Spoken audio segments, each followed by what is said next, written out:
Come, let us explore this dawn's meditation class and group practice that we too could meditate like a Jedi.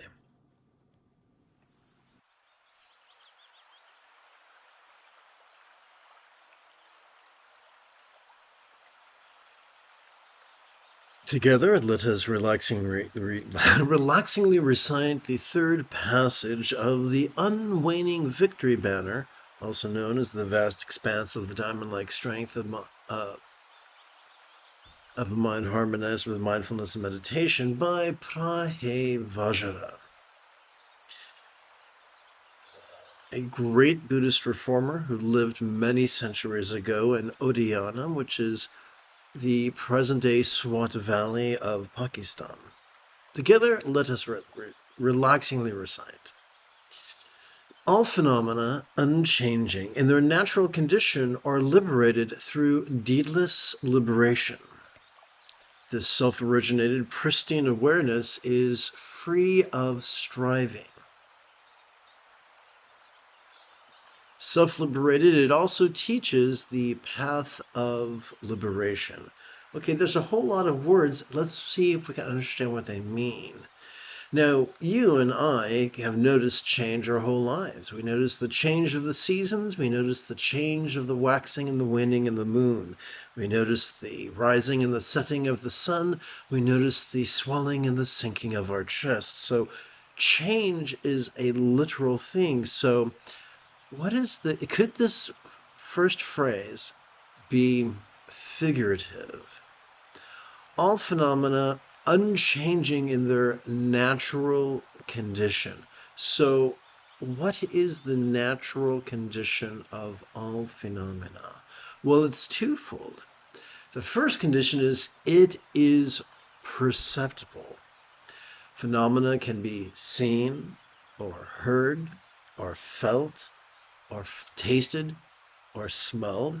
And internally, we can emote, intend, reason, recall, and imagine.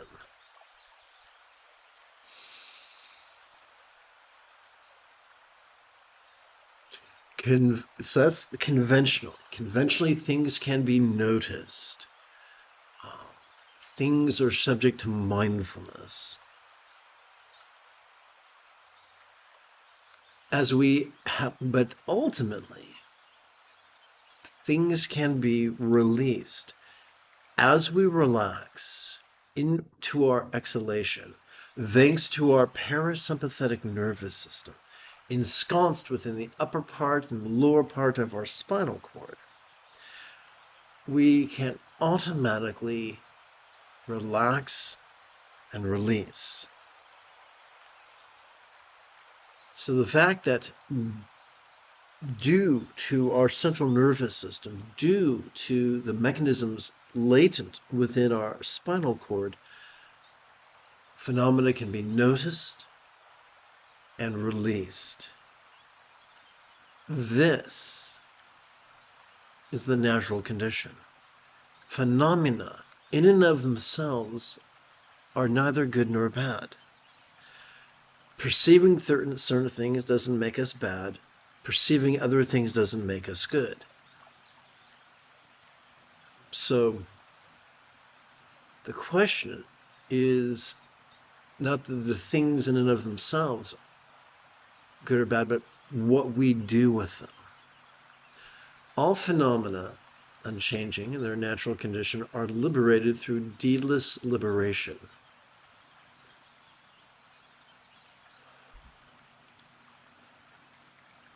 The foolish, those of us who are raised to be foolish, and I was one of them, are conditioned to believe that if it's to be, if it's up to me. We are conditioned to be rigid, fearful, superstitious, controlling, elitist, cryptic, competitive, and cruel. And we think we have to gut it out and wrestle with reality to bend it to our will. But that's not accurate. The wise learn there's much more power, much more freedom being flexible, loving, rational, laid back, egalitarian, lucid, cooperative, and kind. By merely cooperating with our autonomic nervous system, by cooperating with our tendency to notice things automatically with each inhalation, and by cooperating with our tendency to relax, even just a little bit during each exhalation, then our choices and our utterances and our deeds are freed from the tyranny of our survival mechanisms. All complex life forms developed survival instincts. When the richness and fulfillment of our life is not based on the presence or absence of those instincts, but upon their tyranny. When the proverbial switch is on all the time, when we are always in flight or fight, we might survive, but our lives are not going to be rich and fulfilling. Fulfillment comes from not indulging our dopamine-oriented reward mechanism, but rather our oxytocin-oriented mechanism that rewards for cooperation, from living from a place of peace and love, rather than from a place of anxiety and aggression. And this isn't a question of belief. This isn't a question of repressing emotion. It's a question of cooperating with our central nervous system. The more we cooperate with our autonomic nervous system, the more freedom we experience from our survival instincts. Don't worry, they'll still be there. In fact, the more we cooperate with our autonomic nervous system, noticing as we inhale, relaxing as we exhale, that the cool kids refer to as mindfulness and meditation. The more we do that, the more our choices, utterances, and deeds will flow from not scattered spontaneity, but centered spontaneity. And because of that, our survival instincts will always be there when we need them. The self-originated pristine awareness is free of striving. Self-liberated, it also teaches the path of liberation. So awareness is mindfulness. Pristine is a way of describing that meditation. Every time we relax into our exhalation, whatever it is that we noticed during our previous inhalation could fleetingly feel less stressful, less permanent, and less defining. Now, all complex life forms are wired to think symbolically, so we're prone, we have a natural affinity towards metaphor and simile and hyperbole. Hyperbole. So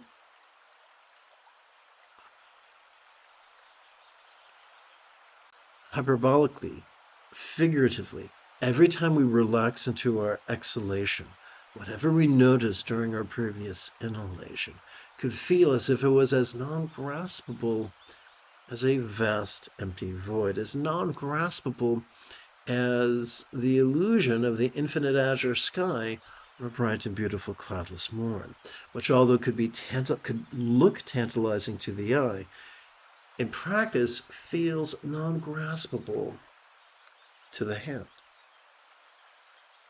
So this illusion of emptiness that we viscerally experience fleetingly during each exhalation is what is referred to by pristine. Whatever filthy McNasties we notice as we inhale are rendered inert as we relax into our exhalation.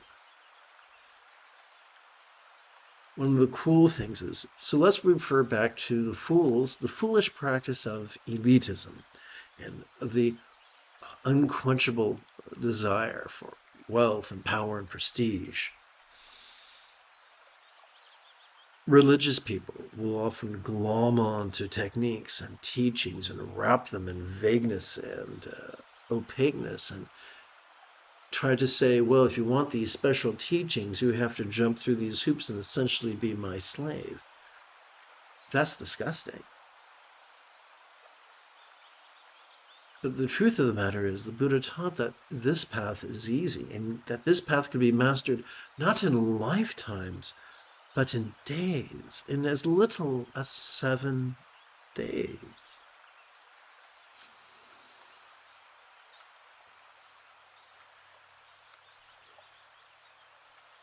The ancients referred to our autonomic nervous system, the one that's ensconced within our spinal cord, as our Buddha nature. The more we cooperate with it, noticing as we inhale, relaxing as we exhale, even when it's uncomfortable, even when it's scary, the more our own body will teach us the Buddha's path of liberation. The secret to enlightenment is this. We step out of our own way by cooperating with our autonomic nervous system. Now, you could say, well, how do I know it's very easy to be scared that we'll just wind up indulging our survival tendencies to be cruel and competitive and ruthless and self-important. And that's understandable. But there's a safety gap.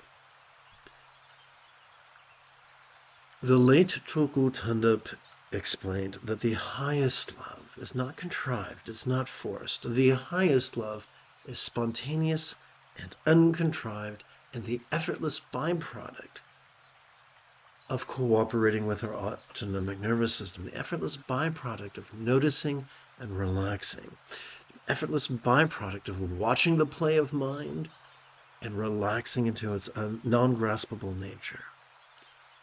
The more we do that, the more it calms our amygdala, which is the seat of anxiety and aggression. The more it gently stimulates a bit of tissue known as the anterior cingulate gyrus, which is the seat of empathy. All complex life forms are wired with something called mirror neurons that allow us to feel others' pleasures to a certain degree and feel others' pains to a certain degree. This is why we can sometimes be very sad or cry when we watch genocide on the news.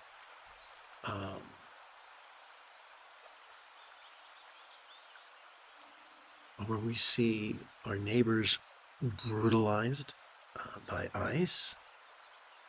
It's because we're wired to do that. It's crucially important, not just for ourselves as a species, but for ourselves as individuals. The greatest fulfillment comes from the cooperation that is the natural byproduct of empathy. Having completed our opening lesson, we could now shift gears. It is Luke Skywalker Friday morning. Come, let us meditate like a Jedi.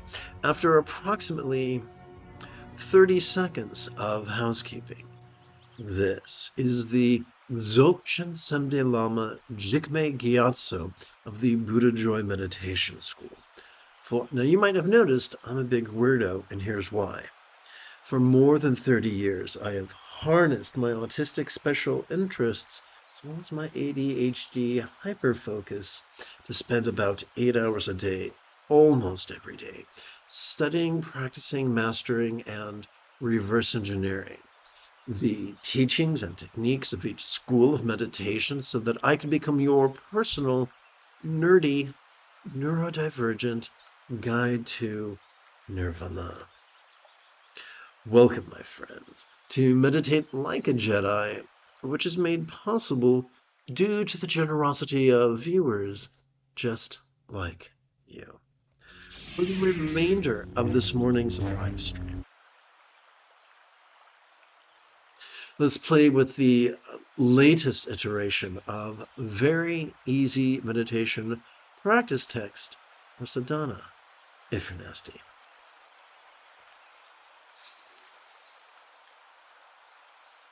So, what is the easiest way, the most efficient way for us to cooperate with both facets of our autonomic nervous system? Simple. Every time we feel air enter our nostrils, silently and mentally, we could recite the demonstrative pronoun this. Each time we feel air exit our nostrils, silently and mentally, we could recite the one-syllable verb is. Doing so helps us to align our intention with our natural instinct to notice and relax. The moment you have a specific question about Buddhist meditation or philosophy, do not hesitate to type your question in great detail in the chat window.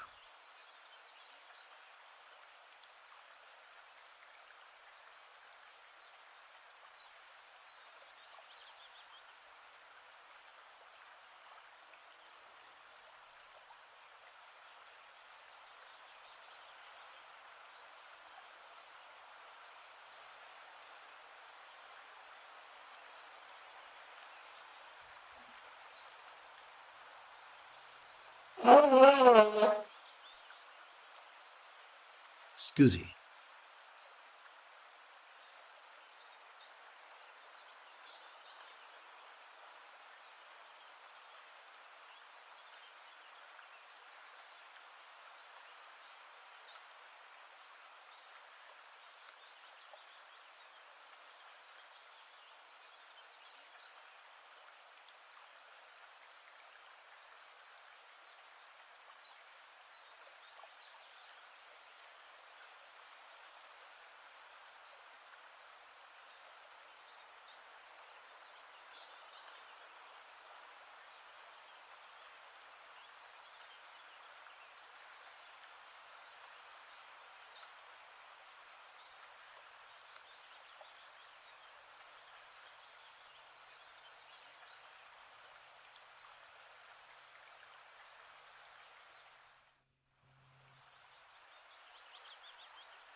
The easiest way to practice nostril-oriented breathing is to rest the great knuckle at the base of our right index finger, upon the tip of our left index finger, palms up in our lap.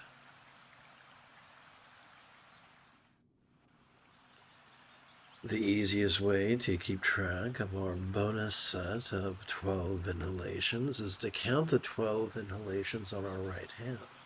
1, 2, 3, 4, 5, 6, 7, 8, 9, 10, 11, 12.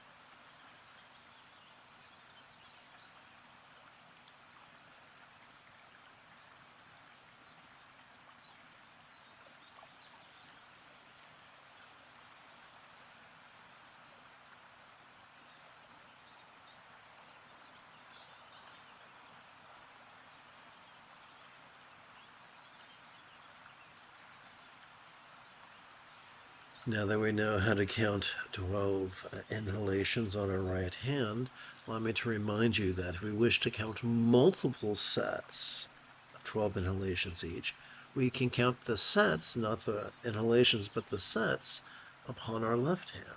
1, 2, 3 sets, 4, 5, 6, 7, 8, 9, 10, 11, 12 sets. Doing so takes between 12 to 13 minutes, typically.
The moment you have a specific question about Buddhist philosophy or meditation, do not hesitate to type your question in great detail in the chat window, for I tend to check for questions approximately every 13 minutes or so. So I've already explained how to use the creases on our fingers of our right and left hands to count 12 sets of, to count 12 inhalations on our right hand. And for a total of 12 repetitions or 12 sets plus a bonus set. But what if we want to meditate for more than just 13 minutes or so? Simple. We have been resting the tip, the great knuckle at the base of our right index finger upon the tip of our left index finger. If we slide that tip of our left index finger up our right index finger till it comes to its second knuckle, we can then rest these two hands palms up in our lap and begin playing with our second set of second collection of 12 sets of 12 repetitions plus a bonus.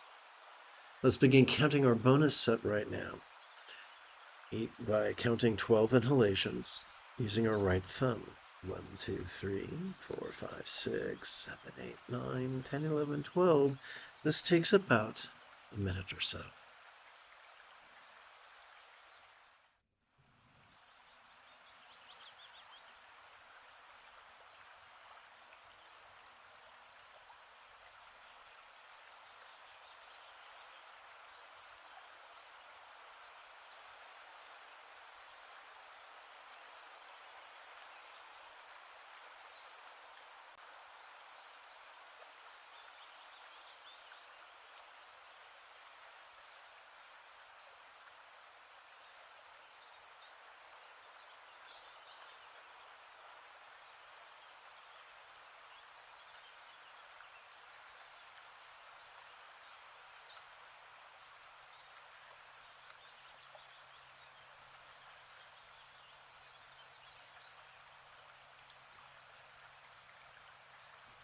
Having completed our warm-up set, we can now count 12 standard sets of our 12 inhalations.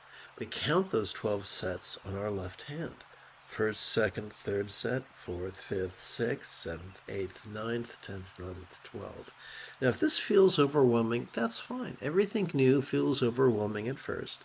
But if you work with it at least once a day or twice a day, within a week or two, you'll have mastered it. Easy peasy lemon squeezy.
The most efficient way for us to effortlessly breathe from our lungs or our chest is to rest the great knuckle at the base of our right middle finger upon the tip of our left middle finger, palms up in our lap.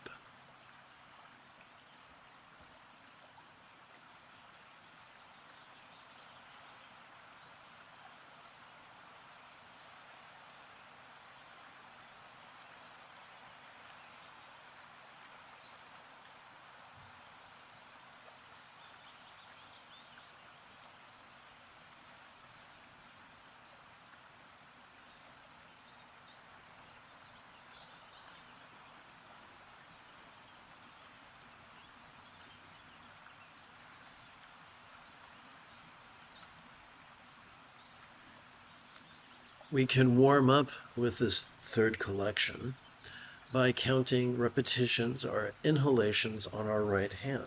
1, 2, 3, 4, 5, 6, 7, 8, 9, 10, 11, 12. I'd like to refer to this as the warm-up set.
To count our 12 formal sets, we use our left hand. 1, 2, 3 sets.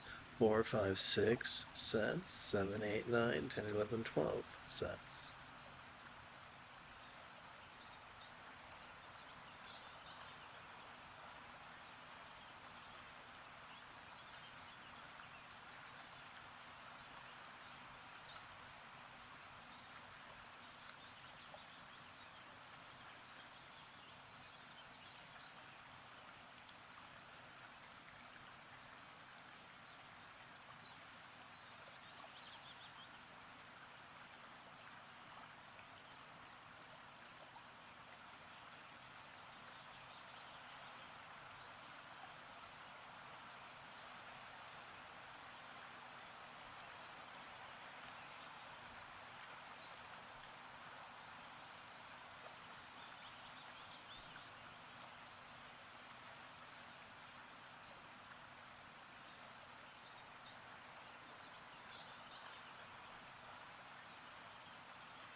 You have taken your first step into a much larger world. If you feel that I have earned it, you could give this live stream a thumbs up. You could even help support this channel. In approximately 10.5 hours, I would very much like to return to lead today's dusk meditation class and group practice. And if you are as geeky as me, may the Force be with you always.